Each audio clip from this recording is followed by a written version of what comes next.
Assalamualaikum warahmatullahi wabarakatuh. Bismillahirrahmanirrahim. Alhamdulillahirabbil alamin. Wassalatu wassalamu ala asyrafil anbiya'i wal mursalin Sayyidina wa maulana Muhammadin wa ala alihi wa sahbihi ajma'in, amma ba'd. Saudara-saudara mahasiswa yang dimuliakan Allah subhanahu wa ta'ala, dimanapun Anda berada, jumpa lagi pada mata kuliah pengantar studi Islam, yang mana pada pertemuan yang keempat ini kita akan membahas tentang akidah, syariah, dan akhlak.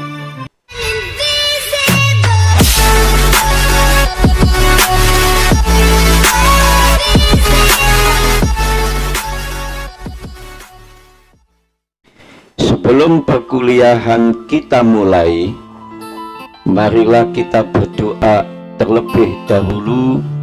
Semoga perkuliahan kita ini lancar dan mendapatkan ilmu yang manfaat barokah.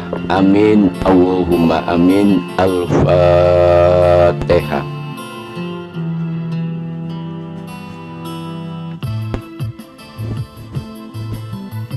Amin, amin, Allahumma amin. Saudara-saudara mahasiswa yang dimuliakan Allah subhanahu wa ta'ala, dimanapun Anda berada,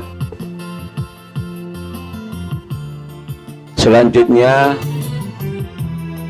kita akan membahas tentang akidah terlebih dahulu sebelum kita membahas tentang syariah dan akhlak. Maka kita mulai dengan pembahasan tentang akidah.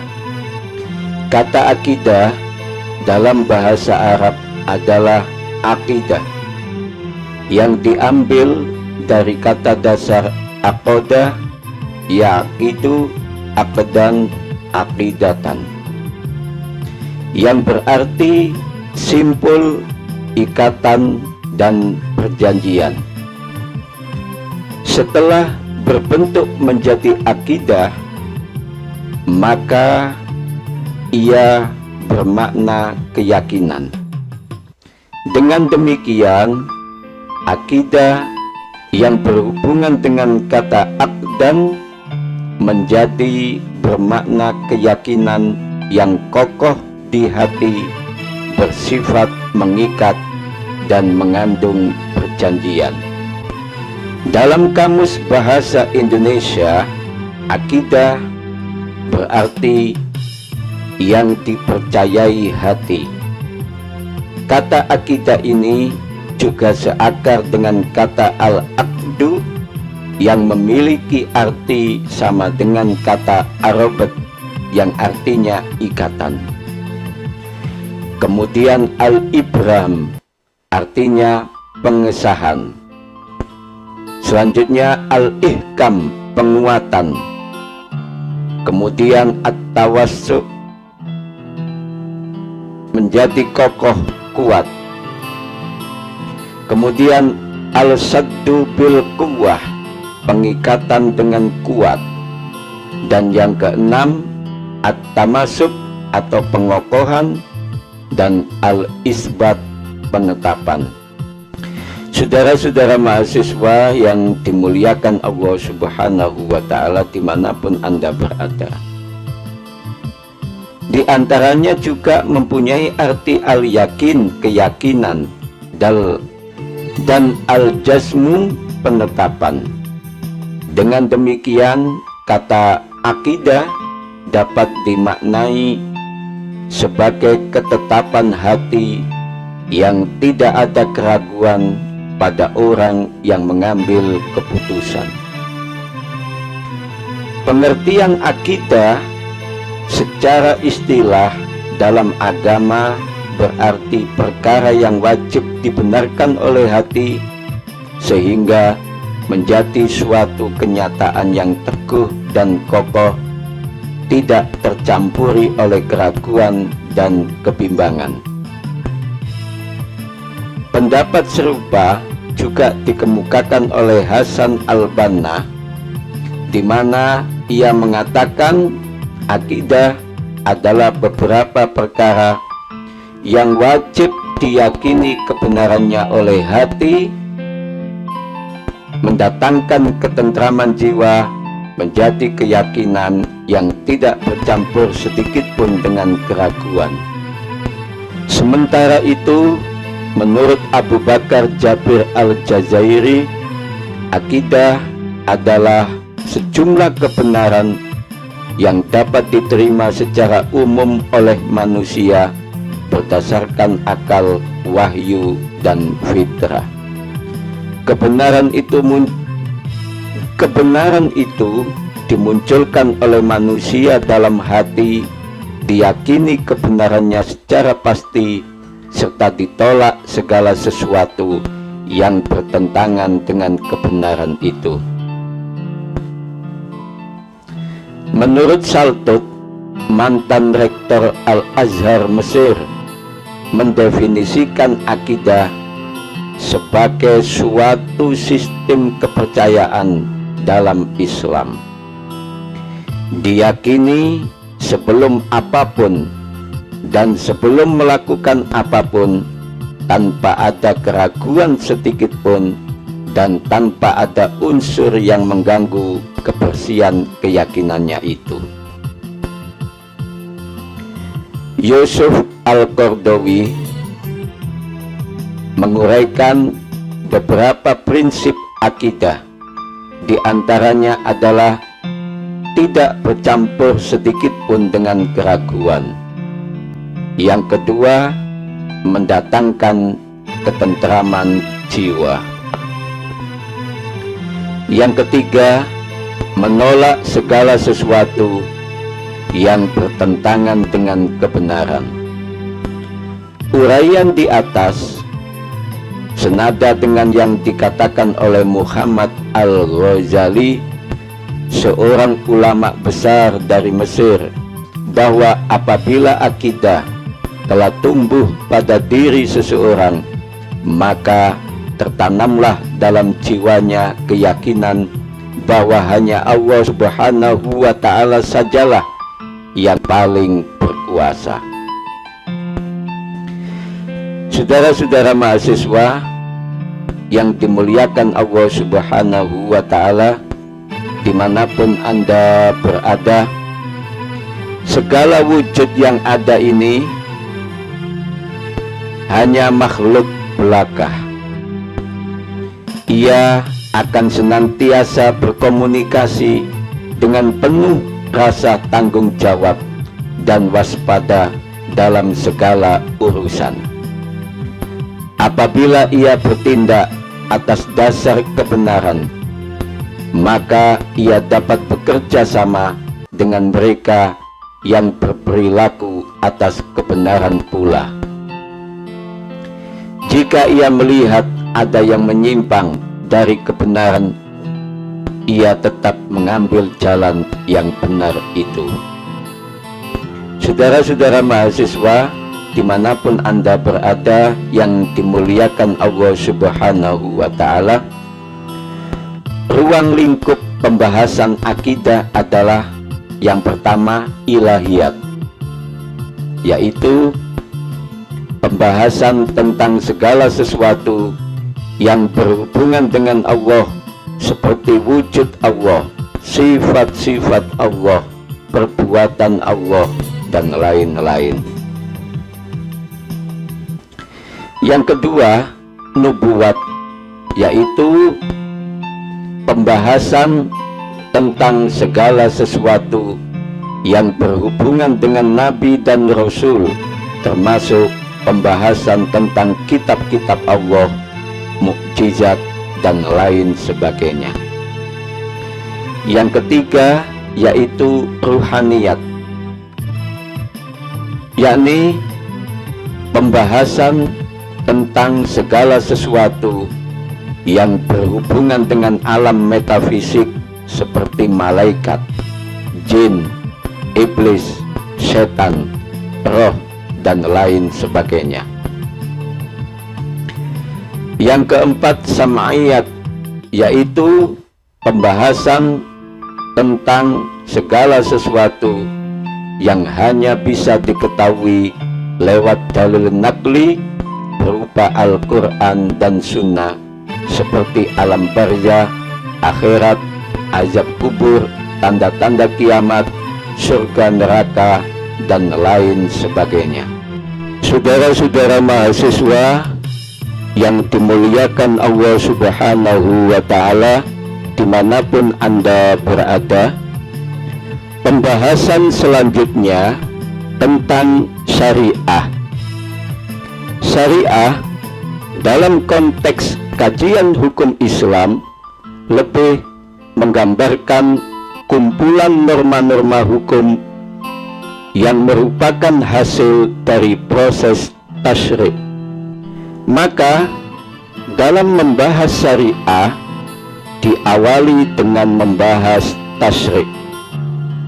Tasyri' adalah menciptakan dan menerapkan syariah.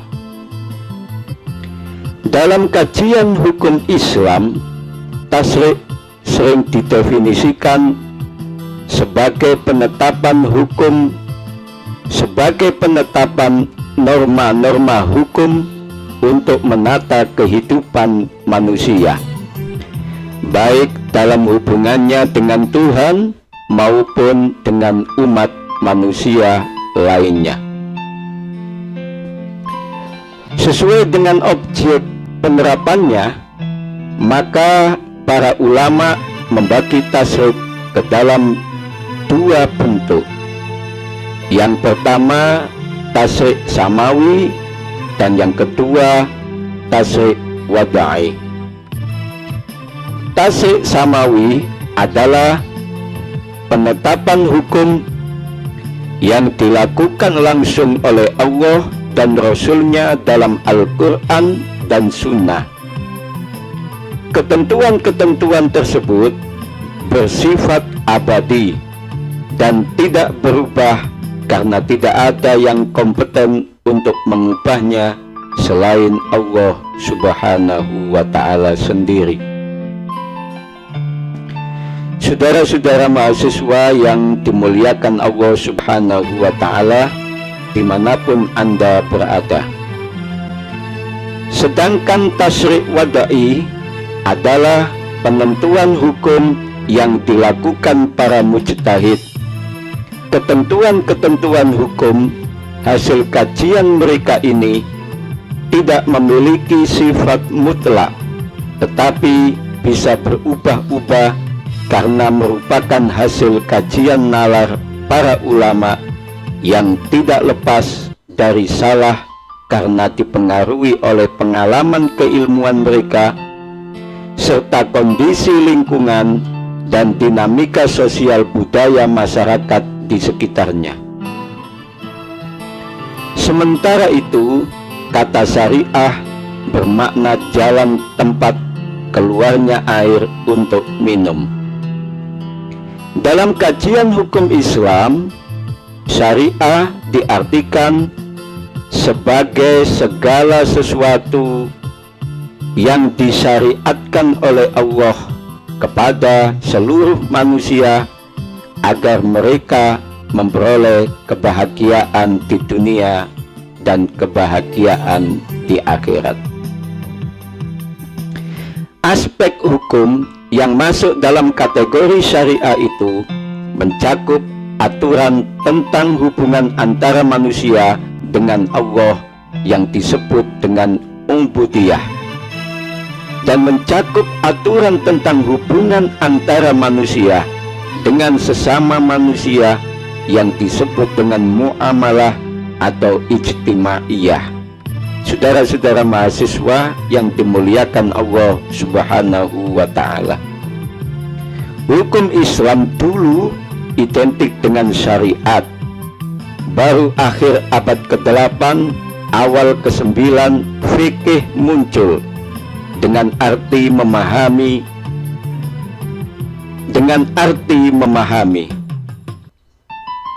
Syariat adalah hukum Islam dalam kualitas ilahiyah. Fikih adalah aktivitas keilmuan manusia. Syariat adalah wahyu, Al-Quran dan Sunnah. Fikih adalah menemukan dan mengungkap pengertian syariah, wahyu, Al-Quran dan Sunnah. Saudara-saudara mahasiswa yang dimuliakan Allah Subhanahu wa Ta'ala, dimanapun Anda berada, fikih terilhami dari perkataan dan perbuatan Nabi yang merupakan perwujudan dari perintah Allah Subhanahu wa Ta'ala yang dilestarikan dan dipelihara oleh para sahabat dan tabi'in dalam bentuk hadis. Hadis yang disampaikan dari generasi ke generasi itulah yang mula-mula mengilhami perbincangan dan kemudian pemikiran hukum yang sistemik atau fikih. Saudara-saudara mahasiswa manapun Anda berada yang dicintai dan dimuliakan Allah Subhanahu wa Ta'ala, sekitar abad ke-8 sejumlah pakar memberikan sumbangan luar biasa kepada disiplin ilmu ini, sehingga merangsang kemunculan berbagai tradisi atau mazhab. Pakar-pakar Sunni adalah Abu Hanifah yang wafat tahun 767, Malik bin Anas yang wafat tahun 795, Muhammad bin Idris al-Syafi'i yang wafat tahun 820, dan Ahmad bin Hambal yang wafat pada tahun 855.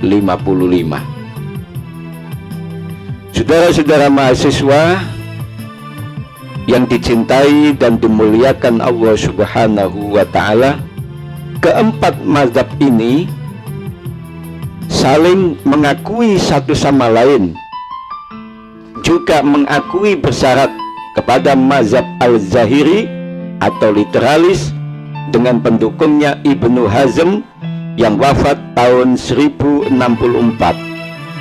Syiah 12 mengembangkan tradisi hukum berkelanjutan dan kreatif, mengimbangi tradisi-tradisi Sunni. Kelompok Syiah 12 memandang Imam ke-6 atau Ja'far al-Shadiq sebagai tokoh pendirinya. Saudara-saudara mahasiswa yang dimuliakan Allah Subhanahu wa Ta'ala, dimanapun Anda berada, ada dua prinsip utama yang harus dijadikan sebagai pijakan dalam memahami mazhab fikih. Yang pertama, prinsip sinkronik. Apakah prinsip sinkronik itu? Prinsip sinkronik adalah yang mensyaratkan agar suatu rumusan hukum setiap saat harus dapat diverifikasi dengan merujuk kepada wahyu. Yang kedua, prinsip diakronik. Apakah prinsip diakronik itu? Prinsip diakronik adalah yang mengharuskan pada penganut tradisi mazhab untuk menjaga kesetiaan tradisi tersebut dengan menghargai capaian penafsiran para ulama mazhab terdahulu. Jika dikaji secara seksama dalam memahami wahyu, para faqih atau ahli fikih sebagai individu tidak berhadapan sendirian dan langsung dengan wahyu, tetapi melalui tradisi atau sunnah. Prinsip inilah yang menjadi sumber kekuatan dan keluasan rumusan fikih, karena tradisi atau sunnah yang berkembang itu memelihara kumpulan pengalaman komunitas dan memberinya bentuk yang kuat meskipun kadangkala dikecam.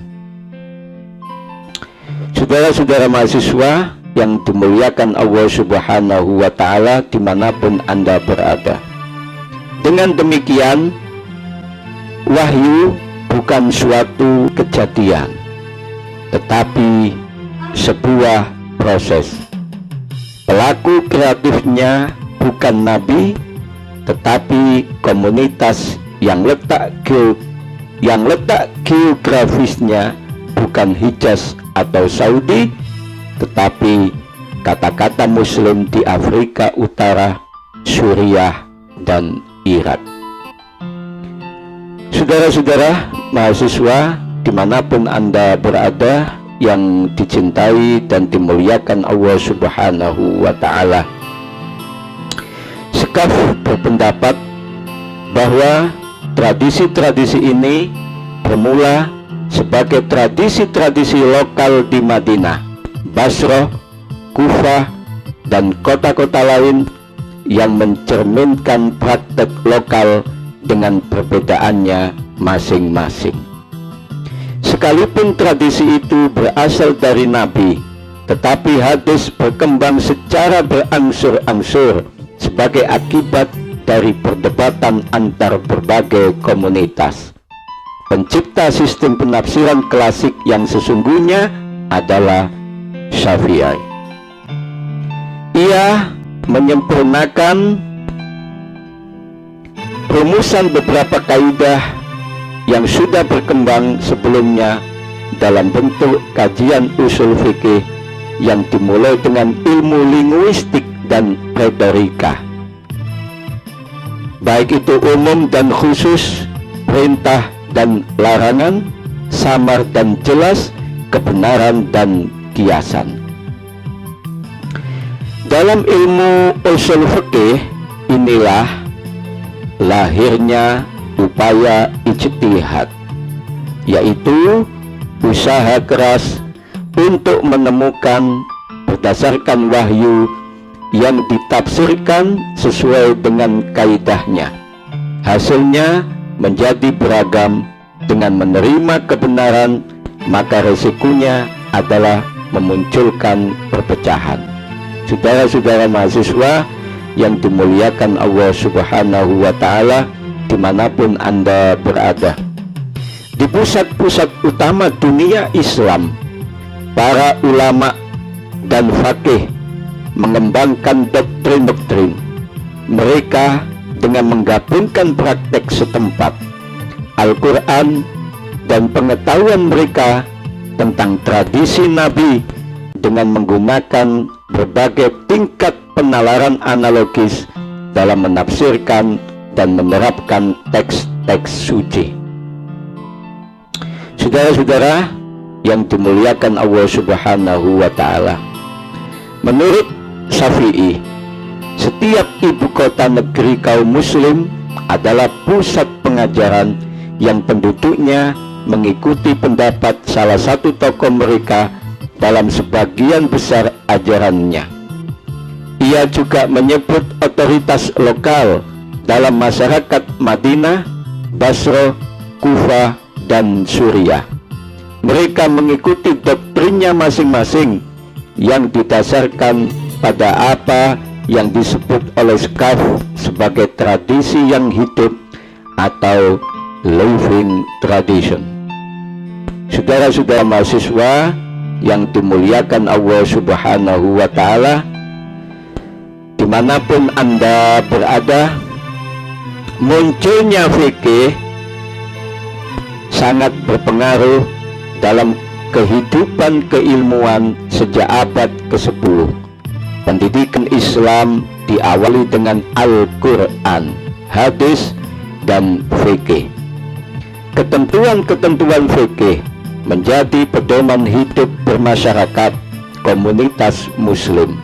Meskipun demikian, hukum fikih itu tidak mudah untuk diterapkan. Sebab nampak di permukaan bahwa setiap muslim mengetahui bahwa sholat itu wajib, tidak boleh minum arak, tidak boleh berzina. Tetapi tentu saja tidak semua umat Islam melaksanakan sholat, tidak semua umat Islam tidak minum arak, tidak semua umat Islam tidak berzina. Memang para penafsir hukum adalah kaum idealis, tetapi sekaligus penyedia kemudahan. Oleh karena itu, prinsip bahwa pelaku zina dihukum, namun pilihan yang mengarahkan kepada pelaksanaan hukuman itu ditiadakan, dengan cara bahwa aturan pembuktian dan prosedur ditulis dengan cermat untuk mencegah pelaksanaan hukuman. Bunga riba diharamkan, tetapi karena praktek ekonomi tidak bisa lepas sepenuhnya dari praktek bunga, maka dirumuskan beberapa tingkat bunga yang wajar 15%. Ini sangat terlihat dalam rumusan yang dimunculkan oleh para faqih Hanafi. Saudara-saudara mahasiswa yang dimuliakan Allah Subhanahu wa Ta'ala, dimanapun Anda berada, selanjutnya kita akan membahas tentang akhlak atau tasawuf, akhlak tasawuf. Secara etimologis, akhlak berarti budi pekerti, tingkah laku atau tabiat. Sementara itu, secara terminologis, akhlak berarti tingkah laku seseorang yang didorong oleh suatu keinginan secara sadar untuk melakukan suatu perbuatan yang baik. Saudara-saudara mahasiswa yang dimuliakan Allah Subhanahu wa Ta'ala, 3 pakar di bidang akhlak, yaitu Ibnu Miskawai atau Ibnu Maskawai, Muhammad Al-Ghazali, dan Ahmad Amin, menyatakan bahwa akhlak adalah perangai yang melekat pada diri seseorang yang dapat memunculkan perbuatan baik tanpa mempertimbangkan pikiran terlebih dahulu. Tingkah laku itu dilakukan secara berulang-ulang, tidak cukup hanya sekali melakukan perbuatan baik atau hanya sewaktu-waktu saja. Maka seseorang dapat dikatakan berakhlak jika timbul dengan sendirinya, didorong oleh motivasi dari dalam diri dan dilakukan tanpa banyak pertimbangan pemikiran, apalagi pertimbangan yang sering diulang-ulang sehingga terkesan sebagai keterpaksaan untuk berbuat. Apabila perbuatan tersebut dilakukan dengan terpaksa, bukanlah pencerminan dari akhlak. Saudara-saudara mahasiswa dimanapun Anda berada yang dicintai dan dimuliakan Allah Subhanahu wa Ta'ala, sementara itu ilmu akhlak adalah ilmu yang membahas tentang perbuatan yang dilakukan oleh manusia dan mengajarkan perbuatan baik yang harus dilakukan dan perbuatan buruk yang harus dihindari dalam kehidupan sehari-hari. Berdasarkan pengertian di atas, maka terdapat 4 hal yang menjadi syarat apabila seseorang ingin dikatakan berakhlak. Yang pertama, perbuatannya yang baik. Yang kedua, kemampuannya melakukan perbuatan. Yang ketiga, kesadarannya akan perbuatan itu. Dan yang keempat, kondisi jiwanya yang membuat kondisi jiwanya yang membuat cenderung melakukan perbuatan baik atau buruk. Saudara-saudara yang dimuliakan Allah Subhanahu wa Ta'ala, secara terminologis akhlak berarti tingkah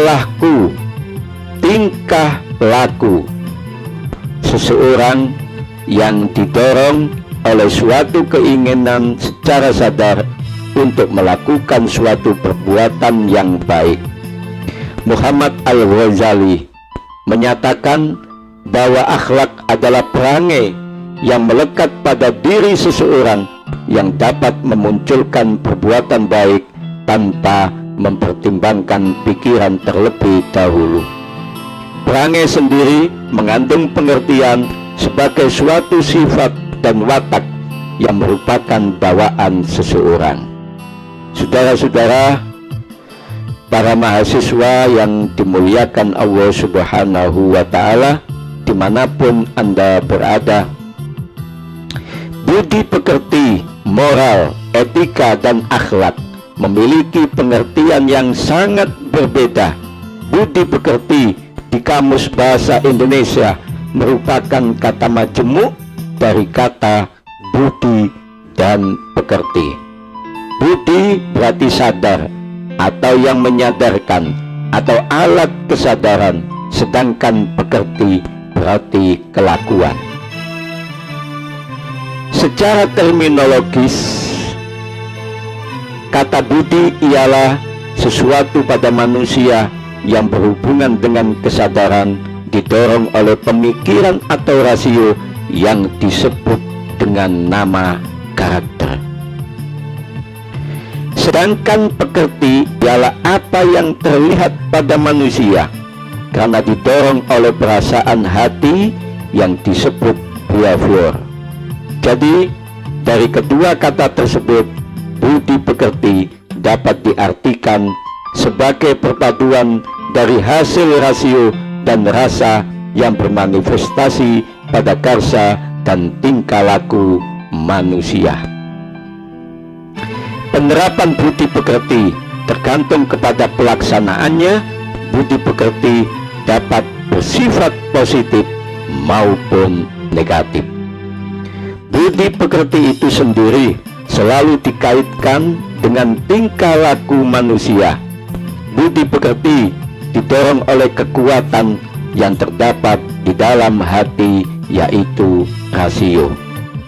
Saudara-saudara mahasiswa yang dimuliakan Allah Subhanahu wa Ta'ala, moral berasal dari bahasa Latin yaitu mores, yang berarti adat istiadat atau aturan umum yang menjadi dasar ukuran baik atau buruk perbuatan seseorang. Maka ukuran baik atau buruk suatu perbuatan dalam ukuran moral itu bersifat lokal. Maka moral adalah tindakan manusia yang baik dan wajar menurut aturan umum di mana manusia itu berada.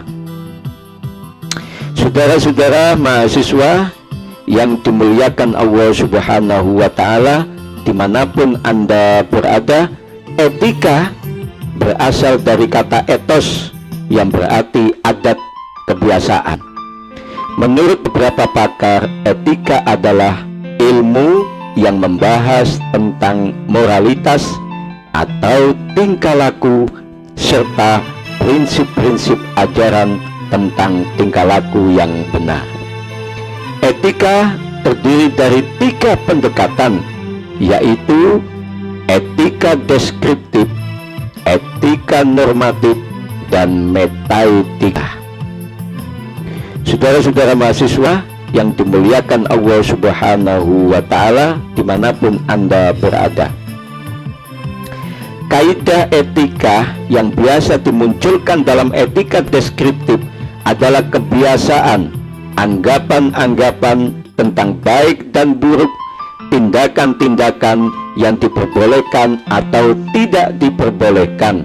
Sedangkan kaidah yang sering muncul dalam etika normatif yaitu hati nurani, kebebasan dan tanggung jawab, nilai dan norma, serta hak dan kewajiban.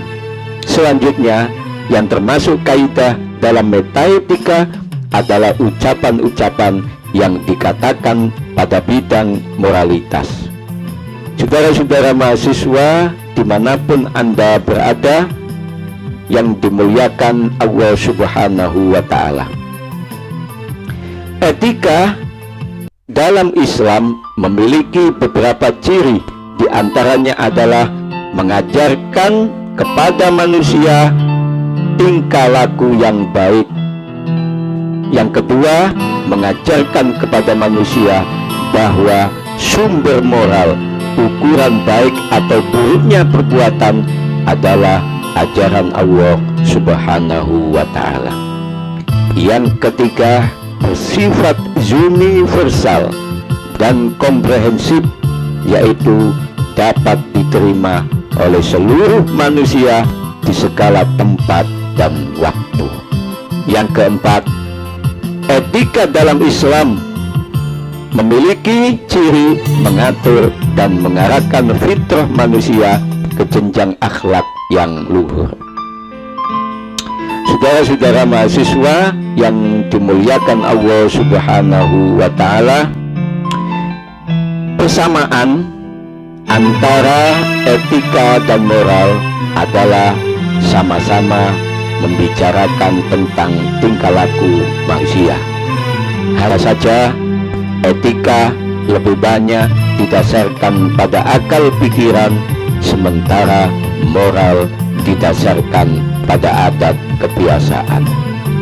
Etika memandang tingkah laku secara teoritis, sementara moral memandang tingkah laku secara praktis. Akhlak adalah tingkah laku, baik, buruk, salah, benar. Penilaian ini dipandang dari sudut hukum yang ada di dalam ajaran agama. Dari penjelasan di atas dapat diambil kesimpulan bahwa etika adalah ilmu, moral adalah ajaran, dan akhlak adalah tingkah laku manusia. Saudara-saudara mahasiswa yang dimuliakan Allah Subhanahu wa Ta'ala, ruang lingkup saudara-saudara mahasiswa yang dimuliakan Allah Subhanahu wa Ta'ala, ruang lingkup akhlak adalah sebagai berikut. Yang pertama, akhlak dalam berhubungan dengan Allah Subhanahu wa Ta'ala atau hablum minallah. Bentuknya adalah dengan menjalankan segala perintahnya dan menjauhi segala larangannya, mencintai Allah dan mensyukuri segala nikmat yang telah diberikan oleh Allah Subhanahu wa Ta'ala, kemudian mengakui keagungan Allah sehingga memiliki rasa malu untuk berbuat maksiat. Mengakui rahmat Allah dalam segala hal sehingga memiliki kemauan keras untuk berdoa kepada Allah dan mencari ridhonya, serta tidak memiliki sifat putus asa. Menerima segala keputusan Allah dengan sikap sabar sehingga tidak akan memiliki prasangka buruk kepada Allah Subhanahu wa Ta'ala. Beberapa hal di atas sangat penting bagi kehidupan manusia, karena hidup manusia sangat ditentukan oleh Allah Subhanahu wa Ta'ala. Jika manusia ingin dapat hidup bahagia, maka di dunia maupun di akhirat, maka ia harus dapat menjalin hubungan baik dengan Allah. Sebab jika Allah murka, maka sengsaralah manusia yang mendapatkan murkanya. Saudara-saudara mahasiswa yang dimuliakan Allah Subhanahu wa Ta'ala dimanapun Anda berada. Yang kedua, akhlak dalam hubungannya dengan sesama manusia atau hablum minan nas. Bentuknya adalah dengan saling menjalin sikap silaturahmi, saling menghormati dan menghargai, saling tolong menolong, saling menasehati, tidak menyakiti orang lain, baik dalam bentuk perkataan, perbuatan, maupun sikap, tidak bersikap sombong di hadapan orang lain, mengedepankan sikap maaf jika terjadi perselisihan. Hubungan baik antar sesama manusia itu menjadi penting, saudara-saudara, karena manusia tidak dapat hidup sendiri tanpa bantuan orang lain.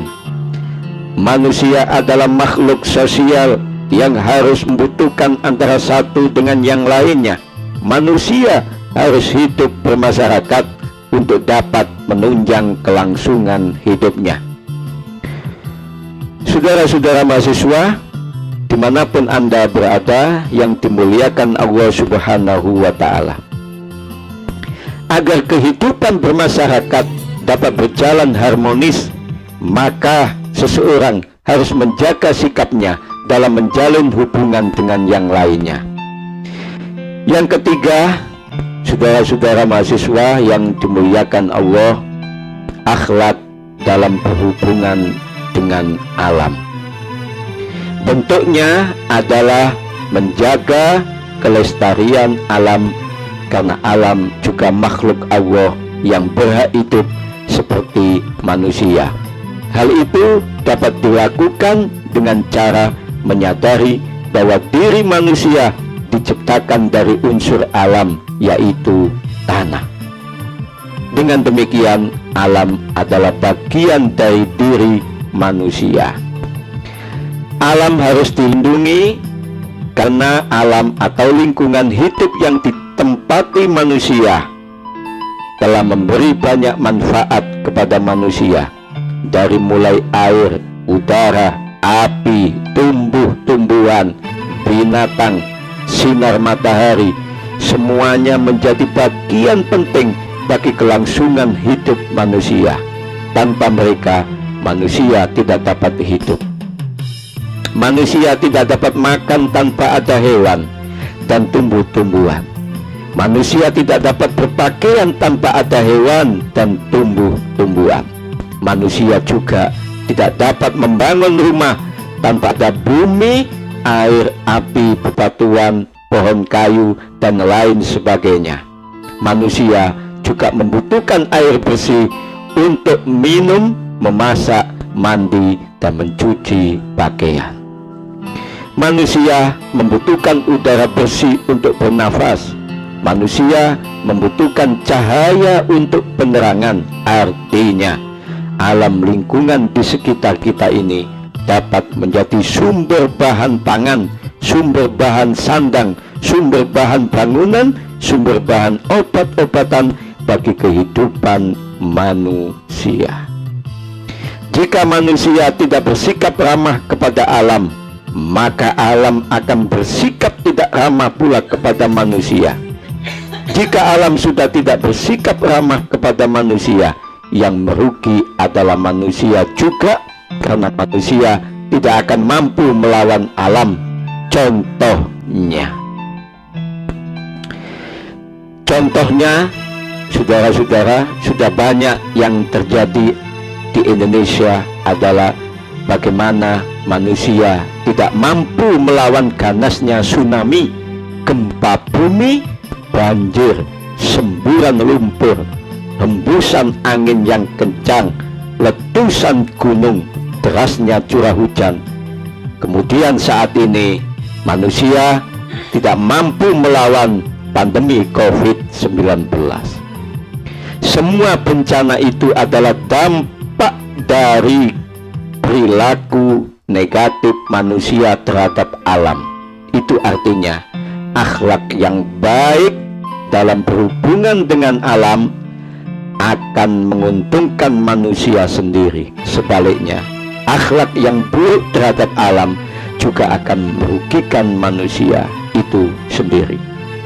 Saudara-saudara mahasiswa yang dimuliakan Allah dan dicintai Allah dimanapun Anda berada, bersikap ramah terhadap lingkungan dapat dilakukan dengan berbagai cara. Yang pertama,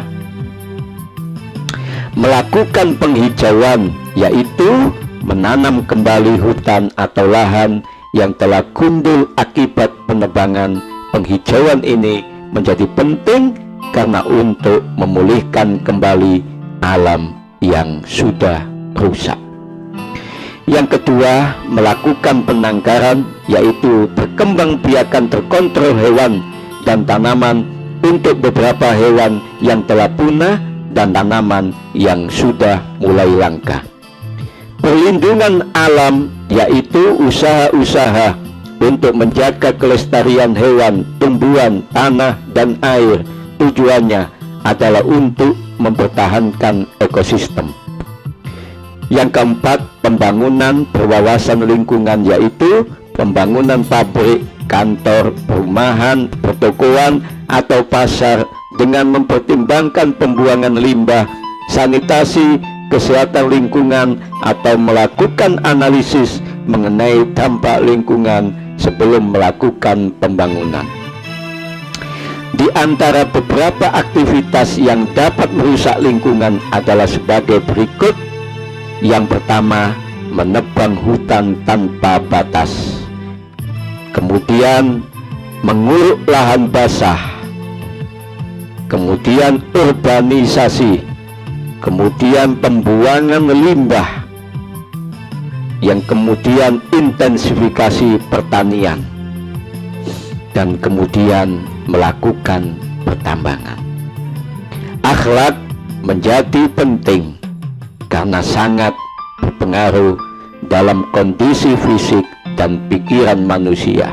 Hal itu bisa digambarkan dalam bentuk bahkan sebagai berikut: al-jism al-salim, al-qalb al-salim, al-aql al-salim. Yang artinya bahwa penjelasan bahkan di atas ini sebagai berikut: pikiran yang sehat akan berdampak pada hati yang sehat. Hati yang sehat akan berdampak pada fisik yang sehat. Begitu juga sebaliknya. Dalam beberapa kasus ditemukan bahwa orang sakit itu karena pikirannya tidak sehat, yang kemudian hatinya juga ikut tidak sehat. Artinya, banyak penyakit fisik sebetulnya berangkat dari hati yang sakit. Hati yang sakit banyak berangkat dari pikiran yang tidak karuan. Dalam perkembangan berikutnya, aspek akhlak ini banyak didalami dalam kajian tasawuf. Tasawuf dapat dideskripsikan sebagai interiorisasi dan intensifikasi dari keyakinan dan praktek Islam. Memang belum ditemukan kata sepakat di antara peneliti tentang arti sebenarnya dari sufisme, baik pada tataran etimologis maupun terminologis. Tidak adanya kesepakatan definisi dari tasawuf itu dapat dilihat dari beberapa istilah yang beragam. Terkadang disebut sebagai mistisisme Islam, terkadang pula disebut sebagai esoterisisme Islam. Pada tataran etimologis, sering ditemukan pendapat yang menyebut tasawuf berarti dari kata sauf yang berarti wol. Artinya seorang sufi adalah seseorang yang berbusana wol. Pada abad ke-8, kata tersebut digunakan untuk menyebut orang muslim yang karena kecenderungan asketisnya menggunakan pakaian wol yang kasar dan tidak nyaman. Tetapi secara bertahap istilah ini digunakan untuk menunjuk sekelompok orang muslim yang membedakan dirinya dari yang lain dengan cara menekankan ajaran-ajaran dan praktek-praktek khusus dari Al-Quran dan Sunnah. Tidak ditemukannya kata sepakat terhadap definisi tasawuf menyulitkan kita untuk membedakan mana yang sufi dan mana yang bukan. Menjadi sufi tentu saja tidak berkaitan dengan pemisahan diri dari Sunni atau Syiah ataupun dengan mazhab-mazhab fikih dalam Islam. Secara umum, istilah tasawuf sering digunakan untuk menyebut sekelompok muslim yang memperhatikan dengan sungguh-sungguh seruan Allah untuk menyadari kehadirannya, baik di dunia maupun di akhirat, di mana mereka lebih menekankan hal-hal batiniah di atas lahiriah, kontemplasi di atas tindakan, perkembangan spiritual di atas aturan hukum, dan pembinaan jiwa di atas interaksi sosial. Pada tingkat teologi misalnya, tasawuf berbicara perihal ampunan, keagungan, dan keindahan Tuhan. Intinya adalah mendekatkan diri kepada Allah sehingga dapat selalu merasakan bahwa Allah selalu hadir bersama manusia. Keyakinan ini biasa digambarkan dalam konsep yang biasa disebut dengan istilah ihsan. Untuk menumbuhkan konsep ihsan pada diri setiap muslim, Nabi mengajarkannya melalui hadisnya, anta'budallah ka'annaka tarahu fa ilam takun tarahu fa innahu yaroka. Beribadalah kepada Allah seakan-akan kita melihatnya. Jika tidak mampu dengan menumbuhkan keyakinan bahwa Allah melihat kita. Konsep ini dimunculkan berdasarkan pada keyakinan bahwa setiap manusia, bahwa sebab manusia melakukan keburukan adalah karena kurang memiliki keyakinan bahwa Allah selalu melihatnya. Pentingnya ajaran tasawuf dalam Islam tidak lepas dari adanya dua unsur yang saling melengkapi, yaitu unsur lahir dan unsur batin. Unsur lahir diwakili oleh syariah, sementara unsur batin diwakili oleh hakikoh. Syariah merupakan pintu masuk menuju hakikoh, dan hakikoh merupakan tujuan dari pelaksanaan syariah. Perbedaan antara syariat dan hakikoh dapat diibaratkan seperti kulit dan isi, atau lingkaran dan titik tengahnya. Rene Guénon, seorang tokoh ternama dalam mistisisme Kristen yang kemudian masuk Islam melalui pendekatan sufisme, mengatakan bahwa syariat dan hakikoh tidak dapat dipisahkan. Dengan demikian, Abu Ali Ad-Daqqaq juga mengatakan bahwa antara syariat dan hakikoh tidak dapat dipisahkan dalam Islam. Ia menggambarkan bahwa ayat Iyyaka na'budu sebagai ayat yang berkonotasi syariah, sementara Iyyaka nasta'in sebagai ayat yang berkonotasi hakikoh. Memang banyak kalangan yang terutama orientalis mengatakan bahwa ajaran tasawuf bersumber dari agama Hindu atau Buddha. Ada pula yang menyebut bahwa tasawuf bersumber dari ajaran Kristen. Memang tuduhan itu sangat beralasan, karena antara ajaran tasawuf dalam Islam dan mistisisme dalam Kristen, Hindu, dan Buddha terdapat kesamaan, seperti konsep wahdat al-wujud yang dalam ajaran Hindu atau Buddha disebut dengan Vedanta. Saudara-saudara mahasiswa yang dicintai dan dimuliakan Allah Subhanahu wa Ta'ala, dimanapun Anda berada, selain itu banyak tokoh sufi dalam Islam yang berasal dari non-Arab seperti Ibrahim bin Adam, Syakik al-Balkhi, Abu Yazid al-Bustami, Yahya bin Mu'ad, dan lain sebagainya. Di samping itu, ajaran tasawuf tumbuh dan berkembang di Khurasan, sebuah kawasan di Persia yang erat sekali dengan budaya Hindu dan Buddha. Saudara-saudara mahasiswa yang dicintai dan dimuliakan Allah Subhanahu wa Ta'ala, dimanapun Anda berada. Selanjutnya kesimpulan pada perkuliahan keempat ini, yaitu mata kuliah pengantar studi Islam dengan tema akidah, syariat, dan akhlak ini. Kesimpulannya sebagai berikut. Yang pertama adalah kata akidah dalam bahasa Arab adalah akidah, yang diambil dari kata dasar aqodah, yaqidu, aqdan, aqidatan, yang berarti simpul, ikatan, perjanjian. Yang kedua, kesimpulan perkuliahan ini adalah pengertian akidah secara terminologis. Yang kedua, pengertian akidah secara istilah atau dalam agama berarti perkara yang wajib dibenarkan oleh hati sehingga menjadi suatu kenyataan yang teguh dan kokoh, tidak tercampuri oleh keraguan dan kebimbangan. Yang ketiga, ruang lingkup pembahasan akidah adalah ilahiyat, yaitu pembahasan tentang segala sesuatu yang berhubungan dengan Allah, seperti wujudnya Allah, sifatnya Allah, perbuatan Allah, dan lain-lain.